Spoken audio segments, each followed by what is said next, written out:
Well students, मैं राजकुमार fourth same की इस क्लास में आपका स्वागत करता हूं। आज हम असहयोग आंदोलन का पार्ट 2 करेंगे। असहयोग आंदोलन की प्रगति। महात्मा गांधी जी के नेतृत्व में 1 अगस्त 1920 ईस्वी को भारत में असहयोग आंदोलन की शुरुआत हुई। अंग्रेजी सरकार द्वारा गांधी जी को दी गई केसर-ए-हिंद की उपाधि, जुल्लू वार मेडल तथा बोअर वार मेडल जैसी उपाधियां गांधी जी ने त्याग दी। भारत के अन्य क्षेत्रों की भांति हरियाणा में भी असहयोग आंदोलन ने जोर पकड़ा।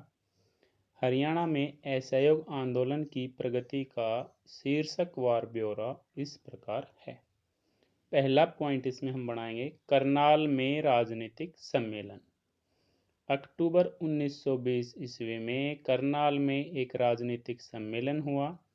पानीपत के प्रसिद्ध खिलाफती नेता मौलाना लकाउल्ला खां सम्मेलन की स्वागत समिति के अध्यक्ष थे, जबकि सम्मेलन की अध्यक्षता लाला लाजपत राय द्वारा की गई। इस सभा में हजारों की संख्या में लोगों ने भाग लिया और असहयोग रूपी सत्याग्रह को अपनाने की प्रतिज्ञा ली। इसके अतिरिक्त सम्मेलन में हिंदू मुसलमान दोनों को बढ़ चढ़कर आंदोलन में भाग लेने की अपील की गई। नेक्स्ट है रोहतक में जनसभा। हरियाणा में असहयोग आंदोलन की वास्तविक शुरुआत 8 अक्टूबर 1920 ईस्वी की रोहतक जनसभा से हुई। इस सभा में मुख्य अतिथि के रूप में महात्मा गांधी जी थे तथा मौलाना मोहम्मद अली एवं शौकत अली, जो अली बंधुओं के नाम से भी जाने जाते हैं, ने भी इस आंदोलन में हिस्सेदारी करके हरियाणा की जनता का जोश बढ़ा दिया। हरियाणा में आंदोलन को सफल बनाने के लिए कमेटियों का गठन किया गया। आंदोलन के दौरान रोहतक में 80, अंबाला में 40, करनाल में 40, हिसार में 30 तथा गुड़गांव में 20 कमेटियां बनाई गई। नेक्स्ट है प्रथम अंबाला डिविजनल कॉन्फ्रेंस। 22 अक्टूबर 1920 ईस्वी को भिवानी में अंबाला डिवीजन पॉलिटिकल कॉन्फ्रेंस का आयोजन किया गया, जिसमें महात्मा गांधी, मौलाना आज़ाद, मौलाना मोहम्मद अली, शौकत अली, डॉक्टर अंसारी, लाला दुनीचंद, देवदास गांधी आदि नेता भी आए। इस सभा की अध्यक्षता हरियाणा के ग्रैंड ओल्ड मैन कहे जाने वाले लाला मुरलीधर ने की। इस सभा में 2000 प्रतिनिधियों सहित लगभग 10,000 लोगों ने भाग लिया। यहाँ महात्मा गांधी तथा अन्य नेताओं ने असहयोग का कार्यक्रम जनता के सामने रखा। गांधी जी ने यहीं पर प्रथम बार ब्रिटिश सरकार के लिए शैतानी सरकार शब्द का प्रयोग किया। उन्होंने सरकार से असहयोग करने, सरकारी नौकरियां छोड़ने, वकालत त्यागने और विद्यार्थियों को स्कूल व कॉलेज छोड़ने का आह्वान किया। नेक्स्ट पॉइंट है रोहतक में राजनीतिक सम्मेलन। 6 से 8 नवंबर 1920 को असहयोग आंदोलन का प्रस्ताव पास करने के लिए रोहतक में एक कॉन्फ्रेंस का आयोजन किया गया। लाहौर के एक प्रसिद्ध नेता चौधरी रामभज दत्त ने इसकी अध्यक्षता की। इसके अलावा लाला लाजपत राय तथा स्वामी सत्यदेव ने भी इसमें भाग लिया था। जब कॉन्फ्रेंस के सामने असहयोग का प्रस्ताव लाया गया तो किसान नेता चौधरी छोटू राम ने इसका विरोध किया। वे स्वदेशी अपनाने, पंचायतों की स्थापना करने तथा विदेशी सामान के बहिष्कार के पक्ष में तो थे, लेकिन कानून तोड़ने, कर न देने और पद त्यागने के विरुद्ध थे। उनका कहना था कि कानून तोड़ने से अराजकता फैल जाएगी। अगर किसान कर नहीं देंगे तो सरकार उनकी ज़मीन छीन लेगी। इससे किसान खाएगा क्या? उसे शीघ्र ही सरकार के सामने झुकना पड़ेगा। इसी प्रकार पदों का होना सम्मान सूचक था, उनको त्यागना असंभव कार्य था। फिर भी ऐसे काम क्यों किए जाएं जिसमें असफलता ही हाथ लगने की संभावना हो? छोटू राम के इतना कहने पर भीड़ में से किसी ने शर्म शर्म की आवाज कर दी। इस पर झगड़ा हो गया। पंडित नेकीराम शर्मा ने सभा में शांति बनाए रखने के लिए बीच बचाव की कोशिश की, परंतु उन्हें भी भीड़ के गुस्से का सामना करना पड़ा। ऐसी परिस्थितियों में सभा अध्यक्ष ने सभा को अगले दिन तक के लिए स्थगित कर दिया। अगले दिन की सभा में असहयोग आंदोलन के सभी प्रस्तावों को स्वीकृत कर लिया गया। इससे नाराज होकर चौधरी छोटू राम ने कांग्रेस छोड़ दी। वास्तव में इस सभा ने इतना हासिल नहीं किया जितना खो दिया। नेक्स्ट पॉइंट है झज्जर में राजनीतिक कॉन्फ्रेंस का आयोजन। 26 मई 1921 को झज्जर में एक राजनीतिक कॉन्फ्रेंस का आयोजन किया गया। इसमें अलीगढ़ नेशनल कॉलेज के विद्यार्थी मौलवी अब्दुल सत्तार, दिल्ली के मौलवी कुतुबुद्दीन व आसफ अली, नेकीराम शर्मा व गांव के अनेक लोगों ने भाग लिया। यहाँ पर इन नेताओं ने विदेशी वस्तु त्यागने, सरकारी अदालतों का बहिष्कार करने का आह्वान किया। मौलवी अब्दुल सत्तार ने हिंदू मुस्लिम एकता का आह्वान करते हुए कुरान व हदीस की कुछ लाइनें पढ़कर सुनाई और कहा कि असहयोग की इजाज़त तो इस्लाम भी देता है। नेक्स्ट है उपाधियां लौटाना एवं पदों का त्याग। पद और उपाधियां राजभक्त लोगों को ही दी गई थी। इनको त्यागने का अर्थ था राजभक्ति का त्याग करना। इसलिए यह आंदोलन का महत्वपूर्ण पक्ष था। असहयोग आंदोलन के चलते बहुत से लोगों ने अंग्रेजी सरकार से प्राप्त सम्मानीय पद व पदक लौटा दिए। अंबाला के लाला मुरलीधर ने अपना राय बहादुरी का खिताब लौटा दिया। मिर्जा नादिर बेग, गणपत राय, गोकलचंद, नैन सुखदास इत्यादि ने कुर्सी नशीनी, मेडल व सर्टिफिकेट लौटा दिए। हिसार व रोहतक में बड़ी संख्या में जेलदार व नंबरदारों ने भी अपने पद छोड़ दिए थे। यहाँ यह बात सामने आती है कि बहुत कम लोगों ने अपने टाइटल लौटाए, क्योंकि जिन लोगों को सरकारी टाइटल मिले हुए थे वे सब सरकार के नज़दीकी व लॉयल थे। लॉयल होता है स्वामी भक्त।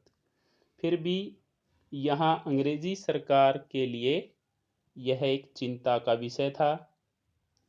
नेक्स्ट है शिक्षण संस्थाओं का बहिष्कार। गांधी जी के आह्वान पर विद्यार्थी भी आंदोलन में कूद पड़े। झज्जर के मोतीचंद शर्मा ने, जो लॉ कॉलेज लाहौर के छात्र संघ के अध्यक्ष भी थे, बहुत से साथियों समेत कॉलेज छोड़ दिया। सनातन धर्म कॉलेज लाहौर के अयोध्या प्रसाद और राम स्वरूप शर्मा कॉलेज से बाहर आ गए। श्री राम शर्मा ने हिंदू कॉलेज दिल्ली, देश बंधु ने सेंट स्टीफन कॉलेज दिल्ली व जानकी दास ने रामजस कॉलेज दिल्ली छोड़कर राष्ट्रीय आंदोलन में कूद पड़े। रोहतक के गॉड हाई स्कूल के सभी विद्यार्थियों ने जब तक वह नेशनल स्कूल नहीं बना स्कूल छोड़ दिया। छात्रों के बहिष्कार के चलते रोहतक के जाट स्कूल व वैसे स्कूल भी बंद हो गए। 30 नवंबर 1920 ईस्वी को भिवानी के विद्यार्थियों ने शपथ ली कि जब तक विदेशी शासन नहीं हट जाता तब तक स्कूल नहीं जाएंगे। हिसार में भी छात्रों ने स्कूलों का बहिष्कार किया। हिंदू हाई स्कूल सोनीपत पंजाब विश्वविद्यालय से अलग हो गया। बहादुरगढ़ हाई स्कूल से भी बहुत से विद्यार्थी बाहर निकल आए। इन दिनों विद्यार्थियों की शिक्षा के लिए दूसरी तरफ भी प्रयास किए गए। 11 फरवरी 1921 को लगभग 25,000 लोगों की उपस्थिति में गांधी जी ने रोहतक में वैश्य राष्ट्रीय हाई स्कूल की नींव रखी, जहां अंग्रेजी स्कूल को छोड़कर आने वाले विद्यार्थी पढ़ सकते थे। जाट स्कूल रोहतक ने भी राष्ट्रीय रूप धारण कर लिया। भिवानी के वैश्य हाई स्कूल को भी फ्री नेशनल स्कूल में परिवर्तित कर दिया गया, लेकिन अम्बाला व करनाल में स्कूल व कॉलेजों का बहिष्कार सफल नहीं हो सका। रोहतक के स्कूल भी सुविधाओं के अभाव व स्थानीय विरोध के कारण अच्छी प्रकार नहीं चल सके। नेक्स्ट पॉइंट है ब्रिटिश न्यायालयों का बहिष्कार। हरियाणा में अंग्रेजी न्यायालयों का बायकॉट भी किया गया। बायकॉट होता है बहिष्कार, लेकिन बायकॉट करने वाले केवल 25-30 वकील ही थे, जिनमें मुख्य हिसार के लाला श्यामलाल, अम्बाला के अब्दुल रशीद, गुलाम भैरव नौरंग, दुर्गाचरण, करनाल के रामचंद वैद्य, द्वारकादास, मोहम्मद अब्दुल मजीद और जुगल किशोर आदि थे। इस क्षेत्र में विवादों के निपटारे के लिए कस्बों तथा गांवों में अलग अलग स्तर की राष्ट्रीय पंचायतों का गठन किया गया। 26 मई 1921 को भिवानी में राष्ट्रीय न्यायालय भी स्थापित किया गया, पर ये न्यायालय व पंचायतों ज़्यादा सफल नहीं हो सकी, क्योंकि इन अदालतों को लोगों का सहयोग नहीं मिल पाया। जिन लोगों के केस थे वे सब गांवों के किसान थे और कांग्रेस प्रोग्राम अभी तक गांवों में पूरी तरह नहीं पहुंच पाया था। नेक्स्ट पॉइंट इसका है विदेशी वस्तुओं का बहिष्कार व स्वदेशी का प्रचार। लेकिन इन सब के बावजूद विदेशी माल के बहिष्कार का कार्यक्रम बड़े जोर शोर से चला। लगभग हर कस्बे और बड़े बड़े गांवों में स्वदेशी का प्रचार हुआ। झांसी के लगभग 7,000 मुसलमानों ने एक मत होकर विदेशी कपड़े के बहिष्कार की शपथ ली। झांसी की हिंदू स्त्रियों ने भी विदेशी कपड़े का बहिष्कार किया। हिसार, सिरसा व भिवानी के कपड़ा व्यापारियों ने भी विदेशी कपड़े का व्यापार न करने की शपथ ली। स्वदेशी आंदोलन का प्रचार करने के लिए मदन मोहन मालवीय और मोहम्मद अली ने 15 अक्टूबर 1920 को रोहतक जिले का दौरा किया। उन्होंने लोगों को खद्दर पहनने को प्रोत्साहित किया। मई 1921 में बेरी में भारतीय कपड़ा बनाने की एक फैक्ट्री स्थापित की गई। जिला अम्बाला और करनाल भी इस मामले में पीछे नहीं रहे। अम्बाला व करनाल में स्वामी श्रद्धानंद ने स्वदेशी व बहिष्कार का प्रचार किया।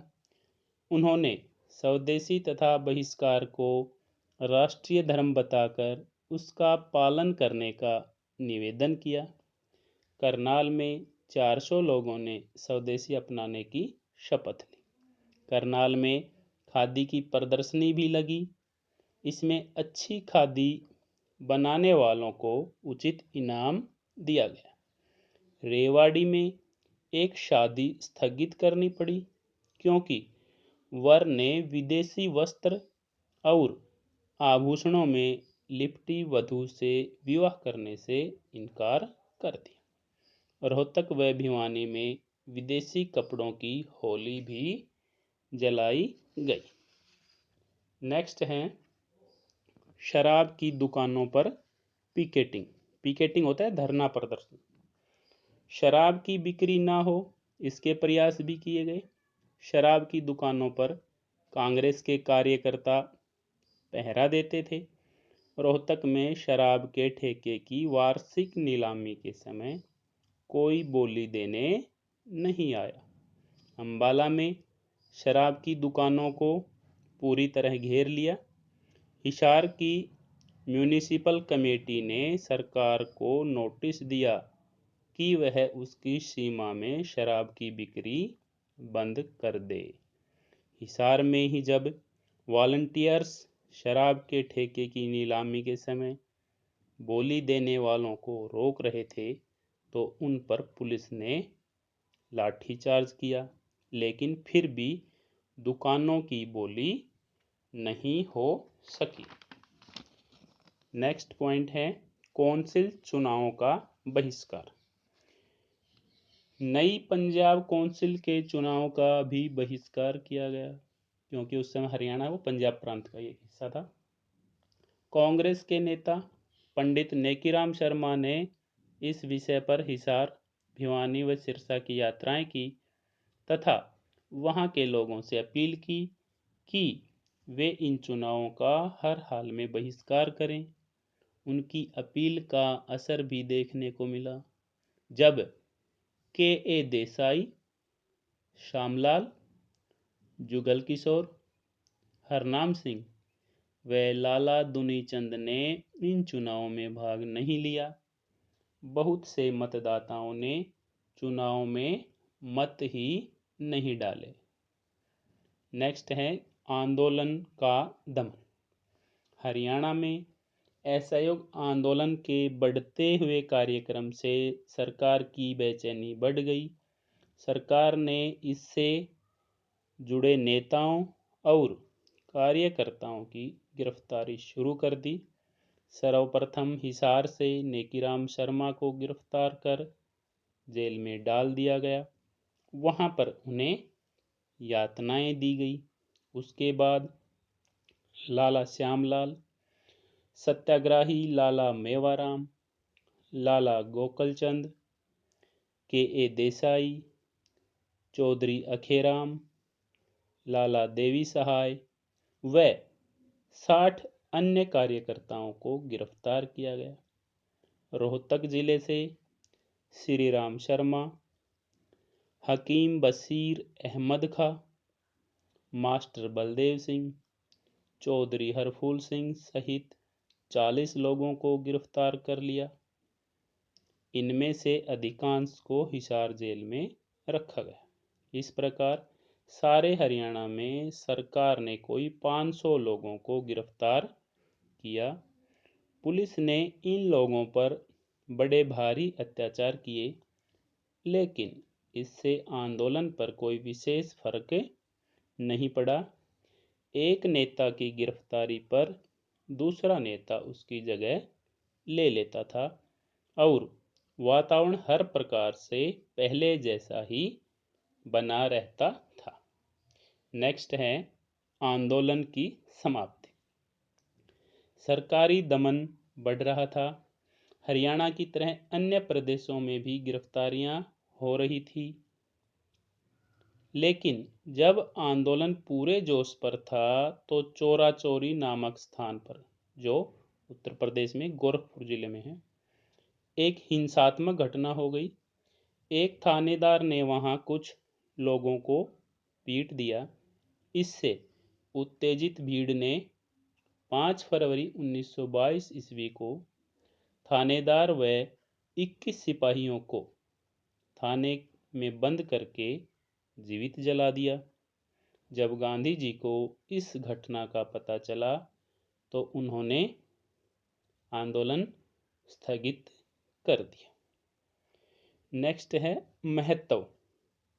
असहयोग आंदोलन के बीच में स्थगित कर दिए जाने के कारण स्वराज्य प्राप्ति के ऊंचे लक्ष्य की प्राप्ति में तो यह विफल रहा, लेकिन फिर भी इसके महत्व को नकारा नहीं जा सकता। इस आंदोलन में पहली बार जनसाधारण के सभी वर्गों ने बढ़ चढ़कर भाग लिया। इस आंदोलन के तहत देश के प्रत्येक कोने में अंग्रेजों का विरोध हुआ। हरियाणा जैसे छोटे से प्रदेश ने ही अंग्रेजी सरकार की नींव हिलाकर रख दी। इस आंदोलन में हिंदू और मुसलमान कंधे से कंधा मिलाकर ब्रिटिश शासन के विरुद्ध लड़े। परिणाम स्वरूप उनमें परस्पर एकता मजबूत हुई। हरियाणा के लोगों में राजनीतिक चेतना जागृत करने में असहयोग आंदोलन ने महत्वपूर्ण भूमिका अदा की। अब लोगों के मन से ब्रिटिश शासन का भय समाप्त हो गया तथा वे खुलकर स्वतंत्रता की मांग करने लगे।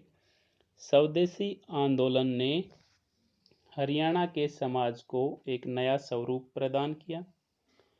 खादी हरियाणा में देशभक्ति का प्रतीक बन गया। इससे यहाँ के घरेलू उद्योगों को काफ़ी लाभ हुआ।